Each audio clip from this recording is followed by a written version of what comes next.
But there are some great stories, and I think that the next one we're going to talk about is right up there. Really what March is all about, what the NCAA tournament is all about, the charm of the big dance. And that's when you get the little engine that could stories, the Cinderella stories. Like St. Francis in Loretto in the tournament for the first time since 1991. Tomorrow night, chasing its first NCAA tournament victory with a first 4 game in Dayton against Alabama State at 6:40. And on the hotline right now to join us to talk about it is the coach of the St. Francis Red Flash. He is the second winningest coach in school history. He played ball there, and he's good friends with Andy Toole, from what I heard through back channels. So he's a friend of ours. Rob Krimmel with us here in Pittsburgh. Rob, how are you today? Andrew Filipponi and Chris Muller. Are you in Dayton yet? We just got here about a half an hour ago. We made the trek from Loretto to Dayton.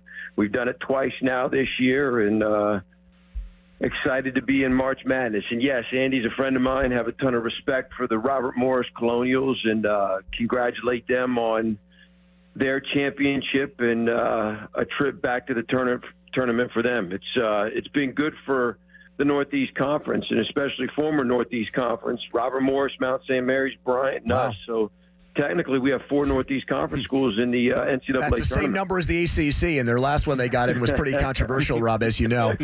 What's been your favorite part of this experience since you guys beat Central Connecticut State last Tuesday? I think 2 moments in particular, I think when I look back in a couple weeks or maybe a couple months will stick out in my mind. Once that buzzer hit 0, I remember congratulating Pat and have a ton of respect for Pat and the Central Connecticut program. And after that, the first vivid memory I have was hugging my wife and kids after I did the interview with ESPN after the game. That moment there. And then yesterday, right around 6 o'clock, a little after 6 o'clock, when our name popped up on the screen that said we were going to the tournament, I was sitting next to our president, Father Malachi Van Tassel, at the time, and I said, it's still a little bit surreal. And I equated it to him getting a big donation from, a significant donor. Until that check clears and the money's in the account, until we saw our name up on the big board, it was a little bit of a whirlwind, but that put some finality to it, and we knew who we were playing, and I'm excited to finally get to the basketball court after a couple days of waiting here. Rob, speaking of talking finances, NIL dominates the world of college basketball and college sports now, it seems, at pretty much every level. What is the St. Francis Red Flash NIL budget? Like, how much have you guys built this team through NIL? Well, we haven't. We don't have an NIL budget, and again, I'm not opposed to it. I'm not. It's not one of those situations where I'm old school and we're doing it this way. It's right now we don't have it, and but I think that's what makes this group a little bit unique and a little bit special. They're on a mission. They have a chip on their shoulder, and unfortunately, we're playing our best basketball right now. Rob Krimmel with us here, St. Francis PA basketball coach. Tomorrow, 6:40. First game in this year's NCAA tournament will feature them trying to win the first game in school history. So I went back and I watched some of that game when you guys got in, and I noticed a couple of your big-time players are from right here in Pittsburgh. Right, Rob? Yes, they are, and both of them made big plays down the stretch, and in the last couple of days, there's been a lot of want for those guys in their media availability. So I've got a Yinzer chat group going with those 2 guys, and Chris, Damar made the big shot, and then Chris made the big steal for us, the big defensive stop for us. So those 2 guys had a big impact on not just our win on last Tuesday, but throughout this stretch run here where we've been able to win 6 in a row and play some really good basketball since really the beginning of February. Rob, I was going to ask you about that stretch that you're on, winning the last 3 regular season, winning the 3 games in the tournament. As a coach, did you have a sense, and you beat a team in Central Connecticut State that beat you by double digits both times this year, so there's that too, but did you have a sense that this team was primed to go on a run? Did you feel like from the guy who's closest to them that they were starting to round into form to play their best basketball? Yeah, once we got into the middle of January, the beginning of January, we had one of those moments as a team where, we had to make some decisions.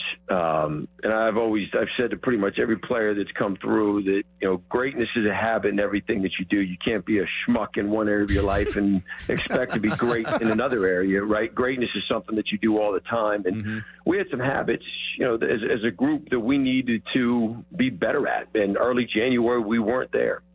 Once the calendar turned to February, we had Kevin Porter night. And we had played some decent basketball, back and forth. And we had knocked off LIU, who was undefeated at the time at home, and then came back and gave up a 19-point lead with 8 minutes to go in the second half to Wagner and lost to Wagner. And I think the after Stonehill and after Wagner game for us were big moments where this group didn't hang their head.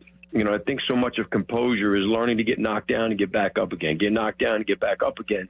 And in those moments, they got knocked down, but they kept getting back up. And then I said to myself, all right, if we can keep doing this and if we can play enough basketball, eventually that composure will lead to confidence. Confidence will lead to belief. And then hopefully we still have enough games to hang on and play well for 3 games in March. And, we were able to do that. And a lot of credit goes to our guys who kept coming back, and they were open-minded and ready to work, and we were able to move the needle to get a little bit better each day.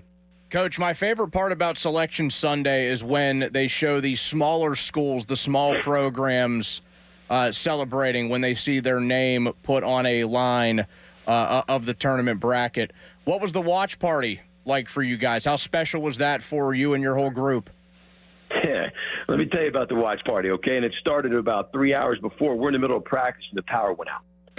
The storms that were running through the country, they hit Loretto, Pennsylvania, and knocked the power out. Maybe the biggest tree on campus fell down and knocked some power lines and completely wiped the power out in campus.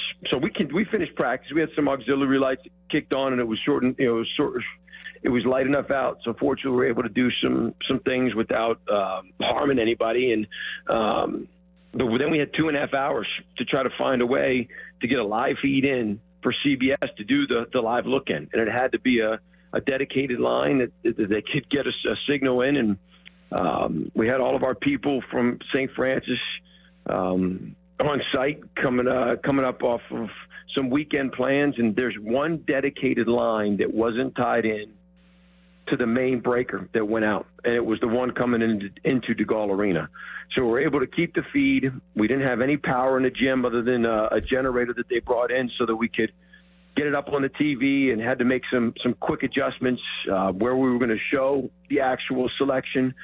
But once we got to it, we had a ton of fans. We gave away 600 T-shirts in the span of what felt like 5 minutes. Man. And by 5:10, the shirts were gone, and people were, we'll have to order more shirts to give the people that were there waiting for them some extra T-shirts. And it was a great moment. The support from the band, the cheerleaders, the general student population, our community, fellow student athletes was fantastic. And when you don't do something but every 34 years, it tends to excite people a little bit more than if you do it every year. But it was a great moment for our guys to experience, and great moment for our community. Well, Rob, get that historic win tomorrow night in Dayton, and then we'll watch you in Lexington try to take down the number 1 ranked team in the country, okay? Sounds good. And if you guys have Andy Toole on the show, we do. And next hour. Good luck. All right? We'll do so. Tell Andy I said what's up, and good luck to him. You bet, Rob. Thanks, man. There you go, Rob Thanks, Krimmel, guys. the coach of St. Francis.